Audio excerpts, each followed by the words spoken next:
Hi, Marilee. Charles Ross here.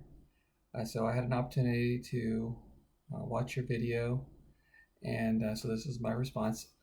Mostly, I agree with um, virtually everything that you said about the counselors and how they interacted with their clients.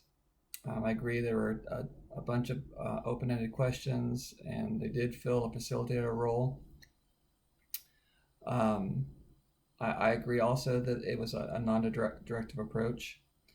I took a class, I forget what the name of the class was, but it was the material was mostly on motivational interviewing, and the approach they used in motivational interviewing was similar to the videos that we saw here, which I really enjoy. I feel like it's more of a brief therapy, and where I work with my soldiers. Most of it is brief, so I don't get a lot of time with them. So it's best to kind of find a solution that they feel that they need and work towards that goal. And usually I only get a couple sessions with them. Um, your last comment was you'd like to see more data on um, directive versus non-directive counseling.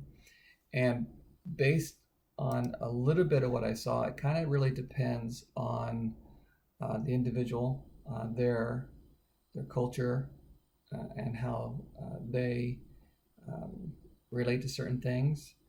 So there is an article out there on ResearchGate, and this article is called "The Effects of Counseling Style and Client Adherence to Asian Culture, Values and Counseling Process within Asian American College Students."